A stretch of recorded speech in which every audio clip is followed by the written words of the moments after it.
کہ اگر کسی کو زبردستی کسی آدمی کو مجبور کیا جائے کہ یہ طلاق والے پیپر ہیں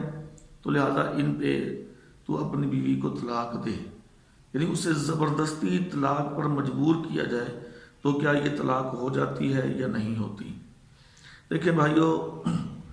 رسول اللہ صلی اللہ علیہ وسلم کی صحیح حدیث موجود ہے۔ ام المومنین سیدہ عائشہ رضی اللہ تعالی عنہا بیان فرماتی ہیں کہ نبی صلی اللہ علیہ وسلم سے میں نے سنا، سمعت رسول اللہ صلی اللہ علیہ وسلم، آپ فرماتی ہیں کہ میں نے نبی صلی اللہ علیہ وسلم سے یہ بات سنی، آپ نے فرمایا کہ لا طلاق ولا اعتاق، طلاق اور کسی کو زبردستی غلام کو آزاد کروانا، یعنی کہ میرے پاس غلام ہو، کوئی آدمی میرے سر کے اوپر پسٹل رکھ دے، کن پٹی پہ پسٹل رکھے، یا مجھے زبردستی مجبور کر کے کہے کہ تو اس غلام کو آزاد کر۔ تو اسی طریقے سے طلاق ہے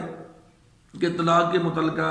اگر مجھے کوئی پیپر لکھ کے دے اور پھر وہ زبردستی کرے کہ بھی تو اپنی بیوی کو یہاں پہ طلاق لکھ یا اس کے اوپر سائن کر دے، تو نبی صلی اللہ علیہ وسلم نے فرمایا کہ یہ نہیں ہوتا، یہ جائز نہیں ہے۔ اسی طرح عبداللہ بن عباس رضی اللہ تعالیٰ عنہ کی حدیث موجود ہے، آپ فرماتے ہیں کہ نشے کی حالت والا آدمی، یہ صحیح بخاری کے اندر امام بخاری نے باقاعدہ اس کا ترجمہ لکھا ہے، یعنی کہ باب باندھا اس موضوع پر، کہ آپ نے فرمایا کہ نشے کی حالت والا آدمی جس کو نشہ ہو اور اسے پتہ نہیں کہ وہ کیا کہہ رہا ہے، اور دوسرا کہ جس کو مجبور کیا جائے کہ تو یہ طلاق دے، تو فرمایا کہ لیس بجائز،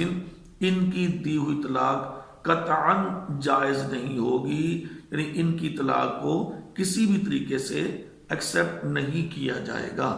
تو لہٰذا ان احادیث سے یہ بات واضح ہوتی ہے کہ کسی آدمی کو طلاق پر مجبور کیا جائے، جیسے عموماً گھروں میں ہوتا ہے کہ ماں باپ یا بہن بھائی یا رشتہ دار یا برادری کے لوگ یا کوئی اور دشمنی کے اندر اللہ نہ کرے وہ کہتے ہیں جی تم اپنی بیوی کو طلاق دو، اس کو مجبور کیا جاتا ہے، تو مجبوری کی حالت میں جو طلاق ہے وہ طلاق واقع نہیں ہوتی، تو وہ نکاح اسی طرح باقی رہے گا۔ جو ہی وہ مجبوری والا معاملہ انسان سے ٹل جائے تو وہ اپنی عورت کو پھر اپنے گھر میں اسی طریقے سے دوبارہ وہ لا سکتا ہے۔ اس کے نکاح کے فسخ ہونے کی، یعنی کہ نکاح کے ختم ہونے کی